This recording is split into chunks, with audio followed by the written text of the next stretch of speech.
मित्रों, आप सभी का स्वागत है एक बार फिर से हमारे चैनल पर। आज हम आप सभी को बताएंगे कि जो भी मनुष्य बिस्तर पर बैठ के भोजन करता है उसके साथ क्या होता है।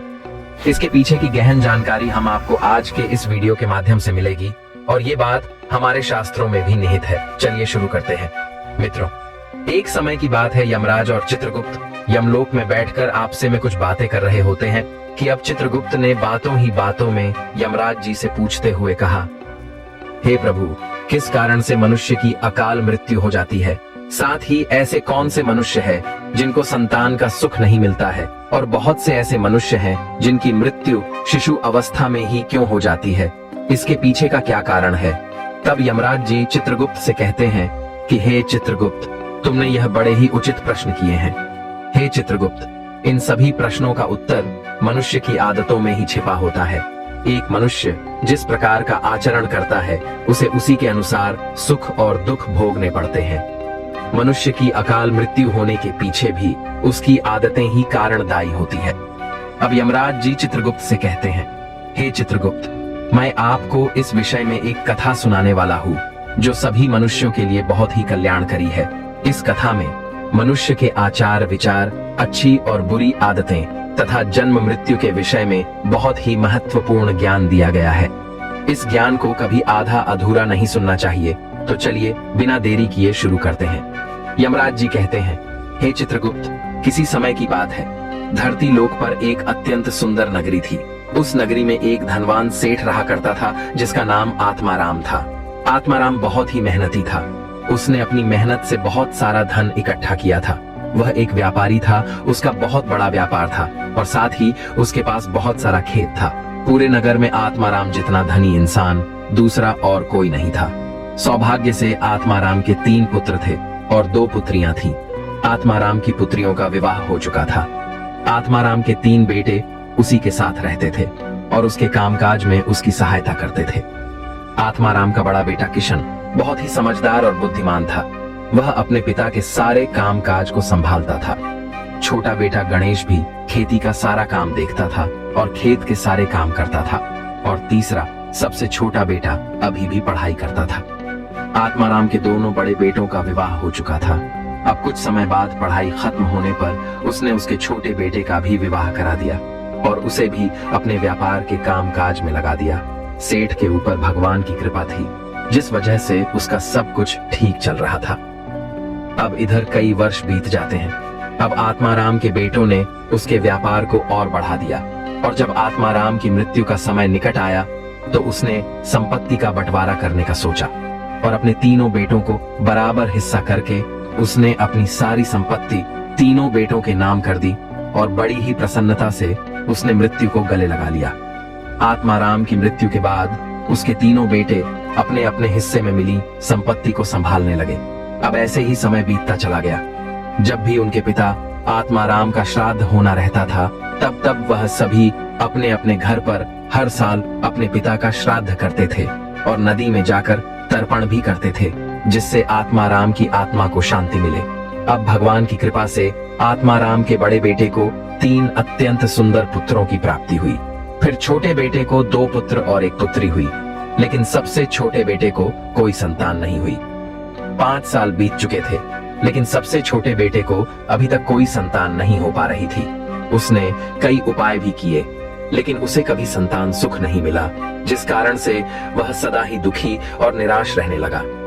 अब कुछ साल बीतने के बाद आत्माराम के छोटे बेटे की तबीयत अचानक से ही खराब हो जाती है और वह बीमार रहने लगता है।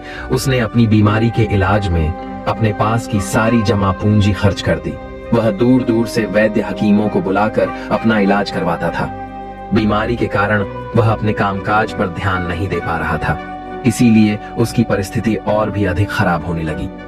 उसने कई बार अपने भाइयों के पास जाकर उनसे मदद मांगी और उनसे उधार पैसे लेकर जीवन का गुजारा करने लगा। कई वैद्य को दिखाने के बाद भी उसकी बीमारी ठीक नहीं हो रही थी, जिस कारण से वह बहुत ही दुखी रहने लगा। उसके भाई भी अब उसकी मदद करके थक चुके थे। उसकी मदद करके उनका भी बहुत अधिक नुकसान होता जा रहा था। अब उन्होंने भी उसकी मदद करना बंद कर दिया था क्योंकि वह अपने बड़े भाइयों से ठीक से बर्ताव नहीं करता था। वह अपने भाइयों की उन्नति देखकर जलने लगा था और उनसे द्वेष करने लगा था, जिस कारण से वह और भी अधिक दुखी रहने लगा था। फिर एक दिन अचानक ही उसकी मृत्यु हो गई और फिर यम के 2 दूत उसे लेने के लिए उसके पास आए। यम के दूत उसे घसीटते हुए यमलोक लेकर जाने लगे। फिर यमलोक पहुंचने पर उसे यमराज के सामने लाकर खड़ा कर दिया गया। वहां पर पहुंचने के बाद वह छोटा बेटा रोता हुआ यमराज जी से पूछने लगा, हे यमराज, मैंने ऐसा कौन सा पाप किया है जिससे मुझे यह दिन देखने पड़े? मैं तो कितना अच्छा भला इंसान था, लेकिन किस कारण से मुझे अचानक रोगों ने ग्रसित कर लिया? किस कारण से मेरा सब कुछ नष्ट हो गया? ऐसा मैंने कौन सा पाप किया था जिस वजह से मैं इतना बीमार हुआ और मेरा सब कुछ नष्ट हो गया? माता लक्ष्मी मेरे घर को छोड़कर ही चली गई। अब यमराज जी उसकी बात को सुनने के बाद कहते हैं, अरे मूर्ख, तूने अपने जीवन में बहुत से पाप किए हैं। तेरी बुरी आदतों के कारण ही तुझे यह दिन देखने पड़ रहे हैं। तेरी अकाल मृत्यु का कारण भी तू खुद ही है। अब मैं तुझे बताता हूँ कि तूने शास्त्र के कौन से नियमों का उल्लंघन किया है जिस कारण से तेरी यह दुर्दशा हुई है। जो भी मनुष्य शास्त्रों के नियमों का उल्लंघन करता है उसकी भी दशा तेरे जैसी ही होती है। इसलिए मैं तुझे जो बताने जा रहा हूँ उसे तू ध्यान से सुन। अब यमराज जी उस आत्माराम के छोटे बेटे से कहते हैं, मनुष्य को हमेशा अपने 5 अंगों को साफ करके ही भोजन करना चाहिए। दोनों पैरों को तथा दोनों हाथों को और अपने मुख को जल से अच्छी तरह से स्वच्छ करके ही भोजन करना उचित होता है। इससे मनुष्य के शरीर से सभी प्रकार के रोग दूर रहते हैं और व्यक्ति दीर्घायु बन जाता है। किंतु तूने तो बिना स्नान किए ही भोजन किया है, इस वजह से तेरी ये दुर्गति हुई है। यमराज अब आगे कहते हैं, अरे दुष्ट, भोजन शुरू करने से पूर्व उस भोजन के लिए भगवान को धन्यवाद देना चाहिए और संसार के समस्त प्राणियों को भोजन प्रदान करने की प्रार्थना करनी चाहिए। इस प्रकार से अन्य देवता को प्रणाम करके भोजन करने से मनुष्य ने यदि जाने अनजाने में कोई पाप कर दिया है तो उस मनुष्य को कोई पाप नहीं लगता है। लेकिन तूने ऐसा कोई भी कार्य नहीं किया है। तूने कभी ईश्वर का धन्यवाद नहीं किया, तूने कभी प्राणियों को भोजन नहीं दिया, तूने कभी द्वार पर आए भिक्षुक को अन्न नहीं दिया। इसी कारण से तेरी यह दुर्गति हुई है। अब वह आत्माराम का सबसे छोटा बेटा कहता है, प्रभु, मुझे अपने जीवन को सुखमय बनाने के लिए क्या करना चाहिए था? अब यमराज जी कहते हैं, सुनो, जमीन पर बैठकर भोजन करना ही श्रेष्ठ होता है। बिस्तर पर बैठकर भोजन करने से मनुष्य के शरीर में रोग उत्पन्न होते हैं और उसकी आयु कम हो जाती है। तू बड़े आराम से बिस्तर पर बैठकर भोजन करता था, इसी कारण से तेरे शरीर में रोगों का निर्माण हुआ और तेरी ये हालत हो गई। शास्त्र कहते हैं कि दहलीज पर बैठकर भी भोजन नहीं करना चाहिए, किंतु तूने इस नियम का भी पालन नहीं किया, जिससे तेरी धन संपत्ति भी नष्ट हो गई। दहलीज पर बैठकर भोजन करने से धन का नाश होता है। अब यमराज जी कहते हैं, मैं जो अब तुझे 3 प्रकार का भोजन बताने जा रहा हूँ, उस भोजन को मनुष्य को नहीं करना चाहिए। पहला, जिस भोजन के ऊपर से कोई पैर रखकर चला गया हो अथवा कोई व्यक्ति भोजन को लांघ कर चला गया हो, ऐसे भोजन को कभी नहीं खाना चाहिए। ऐसा भोजन अशुद्ध हो जाता है। ऐसे भोजन को पशुओं को खिला देना चाहिए। दूसरों के द्वारा लांघा गया भोजन खाने से मनुष्य की आयु कम हो जाती है और उसके शरीर में भिन्न भिन्न प्रकार के रोग उत्पन्न होते हैं। दूसरा, यदि भोजन में बाल निकल आता है तो ऐसा भोजन त्याज्य हो जाता है। यदि अन्न में बाल निकलता है तो उसे ईश्वर को कभी प्रसाद के रूप में नहीं चढ़ाना चाहिए और ना ही स्वयं खाना चाहिए। ऐसा भोजन प्रेतों को प्राप्त हो जाता है। तीसरा, दूसरों के लिए परोसा हुआ भोजन भी नहीं खाना चाहिए। जो मनुष्य दूसरों का भोजन छीन कर खाता है अथवा किसी को बिना दिए ही स्वयं उस अन्न का उपभोग करता है, उससे देवी अन्नपूर्णा रुष्ट हो जाती है, जिससे वह मनुष्य एक एक अन्न के लिए तरसता है। भोजन सभी में बांटकर ही खाना चाहिए। दूसरों के हिस्से का भोजन करने से मनुष्य के पुण्य कर्म नष्ट हो जाते हैं, लेकिन तूने इनमें से किसी भी नियम का पालन नहीं किया। इसी कारण से तेरी आयु कम हो गई। शास्त्रों के अनुसार दिन के समय में मनुष्य को उत्तर की ओर मुख करके ही मलमूत्र का त्याग करना चाहिए। यदि रात्रि के समय मलमूत्र का त्याग करना हो तो दक्षिण की ओर मुख करके करना चाहिए। मलमूत्र का त्याग करते समय हमेशा अपने सिर को ढक कर रखना चाहिए।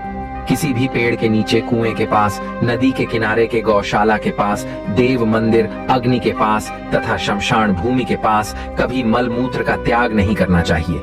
शास्त्रों में कहा गया है, खड़े होकर भी मलमूत्र का त्याग नहीं करना चाहिए। इससे शरीर में रोग और विकार निर्माण होते हैं। इसके साथ ही पूरी तरह से निर्वस्त्र होकर भी मल मूत्र का त्याग नहीं करना चाहिए।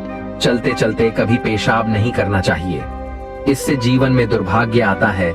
जूते पहनकर, छाता लगाकर भी मल मूत्र का त्याग करना अनुचित माना जाता है। कभी भी किसी स्त्री, गुरु देवता, मंदिर और पानी की तरफ मुख करके आकाश में ग्रहों को देखते हुए भी मल मूत्र का त्याग करना अनुचित होता है। रात्रि में चंद्रमा और अग्नि की तरफ देखते हुए भी मल मूत्र का त्याग नहीं करना चाहिए। इससे जीवन में दुख और संकट आते हैं। मल मूत्र का त्याग करने के बाद उस भाग को स्वच्छ करना चाहिए तथा अपने हाथों को भी जल से शुद्ध करना चाहिए। मल मूत्र का त्याग करने के बाद किसी दीवार पर साफ नहीं करना चाहिए। इससे पशु के रूप में जन्म प्राप्त होता है। मल मूत्र का त्याग करने के बाद उसे अच्छे से ढक देना चाहिए और उस पर मिट्टी डालनी चाहिए ताकि कोई पशु उसे खाए नहीं। अब यमराज जी उस मनुष्य को समझाते हुए कहते हैं कि मनुष्य को कभी निर्वस्त्र होकर स्नान नहीं करना चाहिए। इससे पितृदेव रुष्ट हो जाते हैं और पितृदेव के रुष्ट हो जाने पर मनुष्य अपना सब कुछ खो बैठता है। किंतु तूने सदैव ही निर्वस्त्र होकर ही स्नान किया है, जिस कारण से तेरे पितृ भी तुझसे नाराज थे और तुझे धन देने से मना कर दिए। इस प्रकार से यमराज उस छोटे बेटे को बहुत सारा ज्ञान दिया और यमदूतों से कहकर उसे नरक ले जाने की आज्ञा दे दी। तो मित्रों, इस प्रकार से मनुष्य को कभी भी शास्त्रों के नियमों का उल्लंघन नहीं करना चाहिए। यमराज ने चित्रगुप्त को जो ज्ञान दिया है वह अत्यंत महत्वपूर्ण है। उम्मीद है आपको यह जानकारी अच्छी लगी होगी। अगर आपको वीडियो अच्छी लगी है तो इस वीडियो को लाइक करें और ज्यादा से ज्यादा इस वीडियो को अपने सभी मित्र बंधुओं के साथ शेयर भी अवश्य करें ताकि उन्हें भी इस विषय में ज्ञान हो सके। साथ ही जो लोग हमारे चैनल पर नए हैं वह हमारे चैनल को भी सब्सक्राइब अवश्य करें। आशा करते हैं कि आप अब सब कुछ समझ चुके होंगे। मिलते हैं अगले वीडियो में। वीडियो को यहाँ तक देखने के लिए आप सभी लोगों का दिल से धन्यवाद।